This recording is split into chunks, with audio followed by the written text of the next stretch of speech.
Of Men and Dragons, Chapter 16 by DrBlackJack21.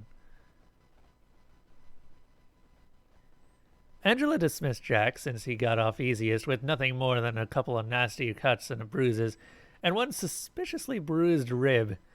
Having received a clean bill of health, Jack went out to see how Emerald was faring. He found her digging into a plate of barely cooked meat. Although Jack had gotten used to seeing Shahar tear apart half-raw steak, it was somehow more disturbing to see someone ordinarily shy and quiet do the same. Jack mentally shrugged and reminded himself that he was on their planet, and any discomfort was his responsibility to deal with.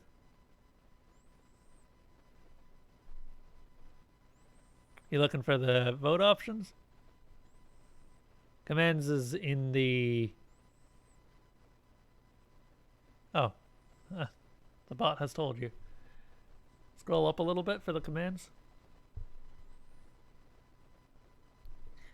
Look at this kitty's tail. Boop, boop, boop.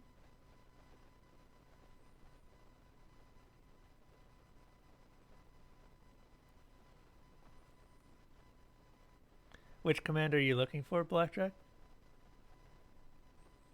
Ah, you found him.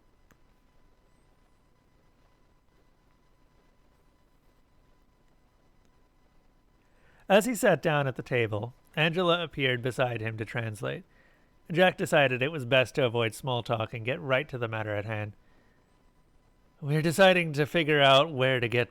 we're trying to figure out where to go from here, and we wanted your opinion. What would you like to do now?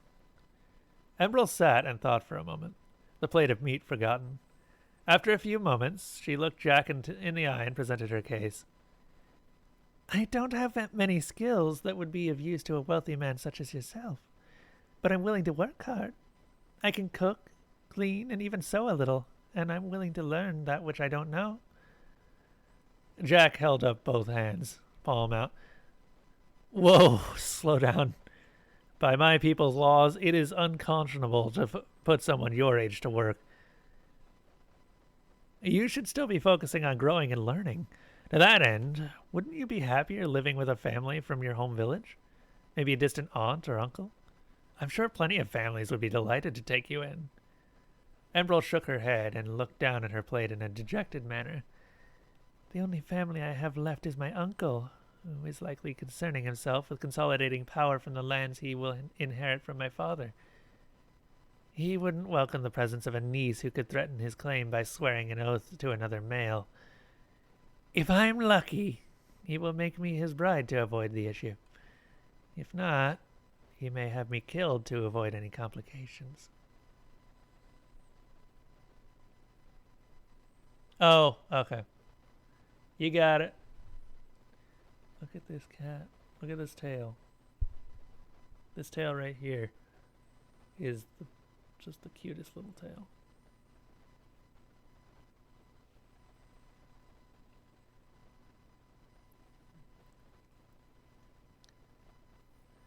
Jack's face became a mask as he locked every muscle to prevent the rage and disgust he felt show through. Apparently unaware of his reaction, the girl continued. I was raised to run an estate on behalf of my future husband, but those skills are of no use to a girl with no wealth or land to tempt a lord into marriage. The best future I can hope for is as a maid at an inn, or perhaps be taken into some lord's house as a concubine. Angela turned to Jack and switched to English to quietly offer her own 2 cents. We could have her perform a few light but time-consuming chores like cooking and cleaning, which would free you and Shahar up to focus on other jobs that keep getting backed up. In return, I could put together a few classes to teach her math and sciences that no one in this world likely knows. It would be like she's attending school. As a result, she'd have more control over her destiny than she does right now. Unaware of what was being whispered between the two, Emerald decided that she needed to make her final and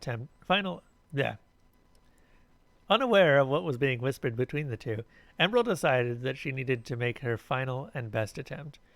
Getting down on her hands and knees and bowing her head to the floor, she begged, If I am to spend the rest of my life in servitude to another, I would rather be in service to the ones that saved me. Please allow me to stay. Ooh, fun times.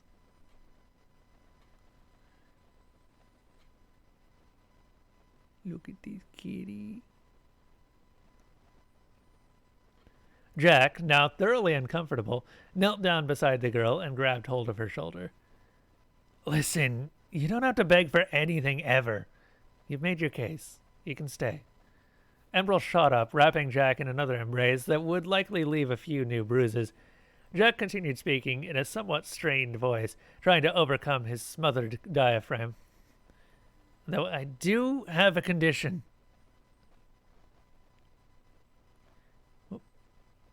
Emerald released Jack and sat back attentively. Jack caught his breath a moment before continuing. Every day, Angela will give you a series of lessons.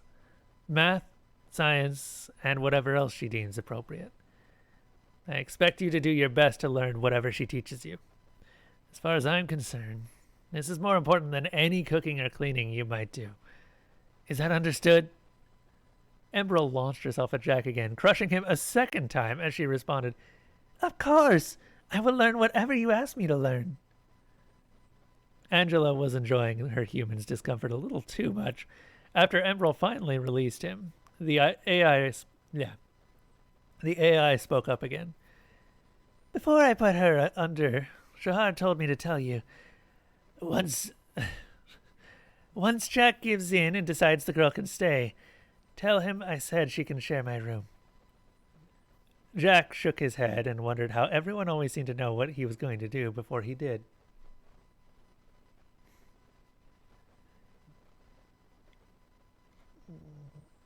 Fat cat. He really is a bit of a fat cat.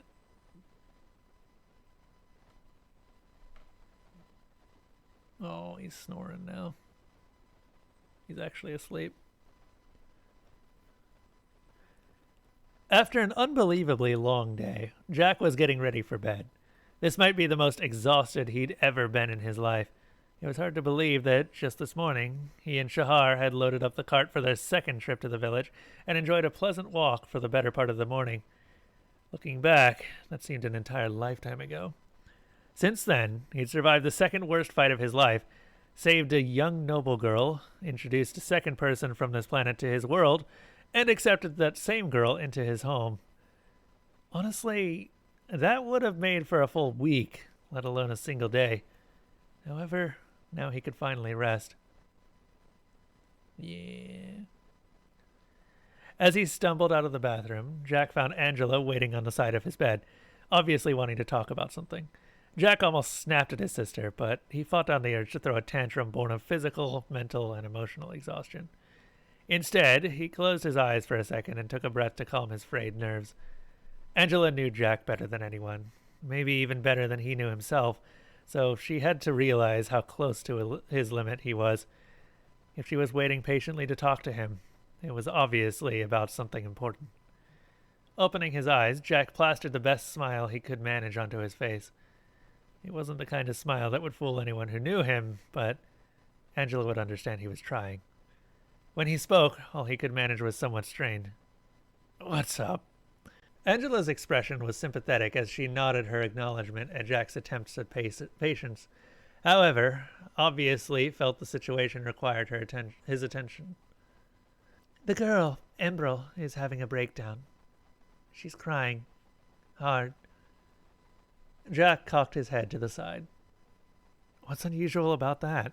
She lost her father, and her world was turned upside down. A little grief is natural and healthy. Angela's look of concern deepened as her brow was furrowed. Grief is natural and healthy, but this is something more. She's dealing with more than loss and uncertainty. She was abused repeatedly. On top of that, she's starting to show signs of suffering from survivor's guilt. I think she's starting to turn that pain in on herself and convince herself that she's to blame for all of this. She shouldn't. Jack was familiar enough with survivor's guilt and what it could do, so he could see what she was getting at.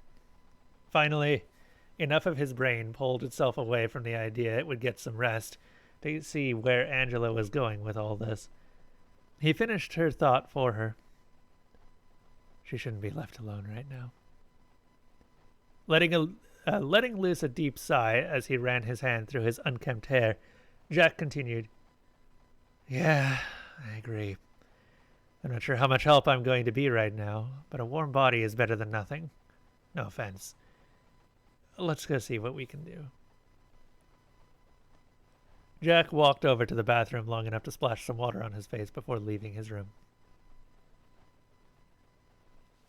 As he approached the door to Shahar's room, Jack could hear the sobbing coming from within. Angela was right. This was the sound of someone in grief. These sobs had an unhealthy edge to them, bordering on a dangerous mania. That sound finished waking Jack up as he knocked on the door.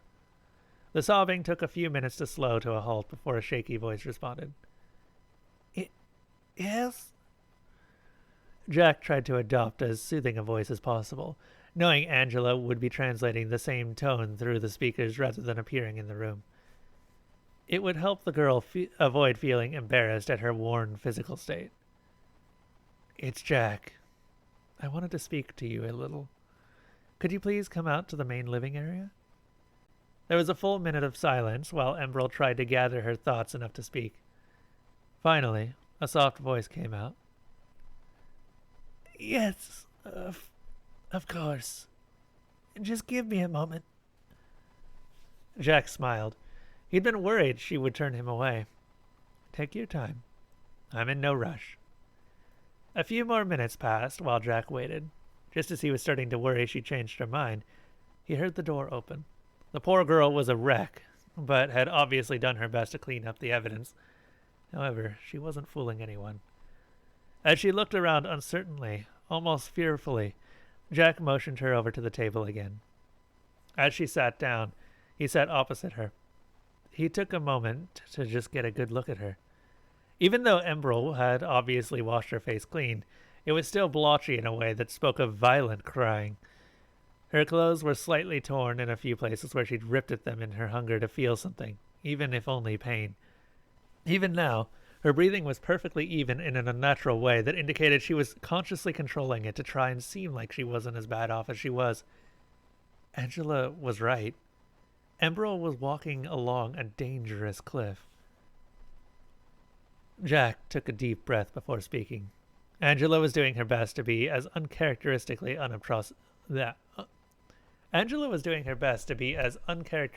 unobtrusive as possible while still translating.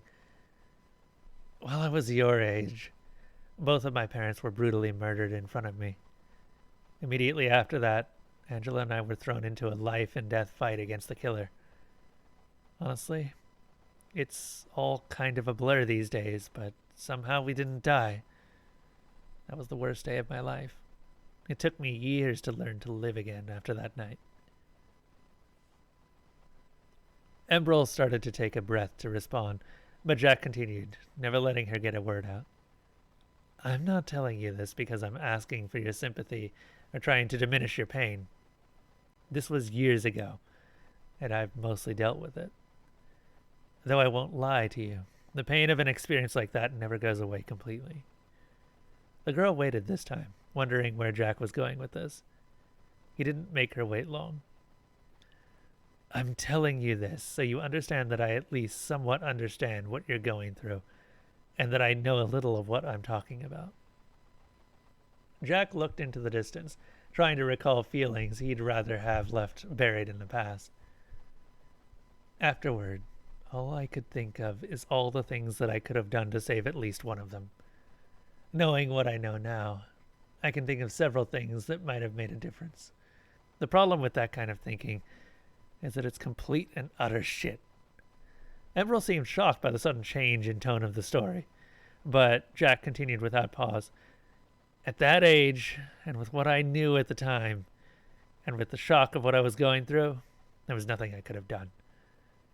Nothing that happened that day was my fault." Jack suddenly focused his eyes as directly as he could into Emerald's eyes, forcing her to look back through sheer force of will. "Nothing that happened to you or your father is your fault. It doesn't matter what you know now or what you would do differently if you had another chance. None of what matters because of that. None of that matters because at the end of the day, sometimes you are just in the wrong place at the wrong time, and it's not your fault. Jack could see Embryl trying to fight deep emotions back down, but he continued on mercilessly. Whenever you start to think of a what if, or I shouldn't have, or even it should have been me, I want you to remember this moment. I want you to remember the look of complete certainty in my eyes and the conviction in my voice as I tell you right now, none of what happened was your fault. After that final repetition, Embryl broke down. Her sobs were deep and gut-wrenching and tore at Jack's heart, bringing back vivid memories of his own pain. Jack shoved the old feeling aside for now as he walked over to the girl's side. As painful as they were to listen to, at least this was the sobbing of someone mourning, rather than the manic-filled self-hatred he'd heard earlier. This was the right kind of crying, the type which meant she was embracing her grief, rather than fighting it. For the third time that day, Jack held the poor girl as she cried herself out. He knew she wasn't suddenly past the danger, never to look back. There was still a long road ahead of Embryl, but this was a step in the right direction down that road, and a big step at that. When she finally pulled away from Jack, Embryl looked like a mess. Just as she was starting to become self-conscious about her face, Jack interrupted her thoughts once more. Running her hand through his hair turned rat's nest. Jack laughed as he spoke.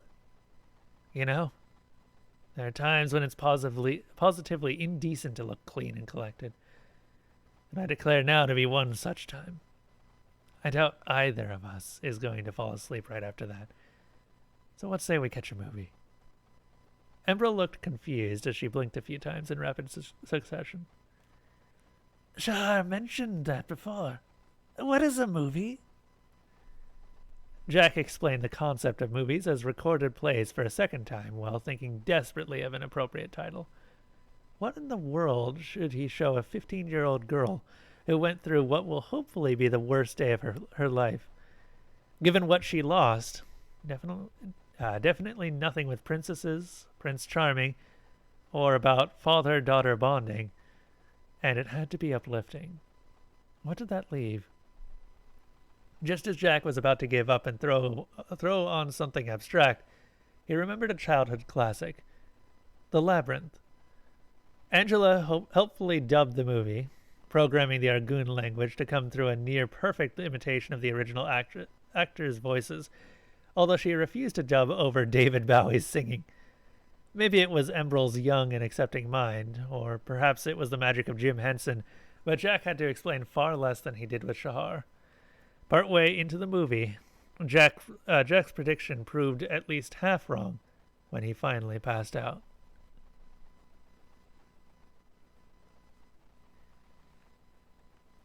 When Jack finally woke, he was stiff all over. Additionally, he was having trouble breathing, though he suspected that might have something to do with the young Argoon latched onto his side. As his eyes sleepily wandered the room, Jack saw Shahar sitting in the chair beside the couch.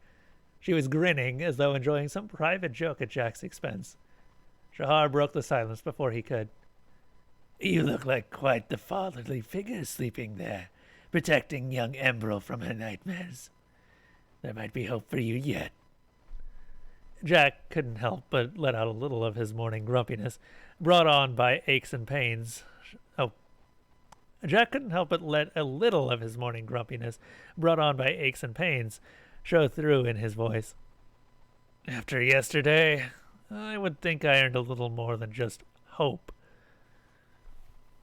Shahar nodded in agreement, her smile fading from mockery to genuine affection as she spoke. That you did. You came through, and we all got out alive. Although between each of us, there are a few new scars to go around, outside and in. But a good scar just means you survived the fight. That's nothing to be ashamed of. All the talk of scars drew Drax's attention to Shahar's shoulder. It was wrapped in bandages and clearly still oozing blood. Following his gaze, Shahar flexed her arm. Angela tells me we're a bit more than halfway done. But she also said I needed to take a break and get some food. It hurts like hell. On the other hand, it's better than losing my arm. Emerald began to stir, allowing Jack to slowly extract himself from her sleepy clutches. True enough. Besides, the last thing I need is to have you rubbing in the fact that you're still far stronger than me, even with only one arm. Shahar looked like she had a thought or two on the subject, but Jack cut her off. Any thoughts on breakfast? Shahar had to think for nearly a half-second before replying. Bacon. If I'm going to celebrate unexpectedly living to see another day, we need to start it off right. On that note, Angela said we were all under something called doctor's orders to take the day off and recover. Jack was just opening his mouth to respond when Angela appeared to put in her own 2 cents. Before you start complaining about timetables, I'd like to point out that any or all of you collapsing from mental, emotional, and physical strain will slow you down a lot more than taking some time to recover. Angela looked to be working herself into quite the lecture. And furthermore, I'd like to point out... Angela suddenly stopped talking and tilted her head to one side. Jack grinned and started pointing out that her lecture would have had more impact if she could focus long enough to finish her point, when Angela cut him off. My motion sensors are picking up movement at the mouth of the cave. Someone is here.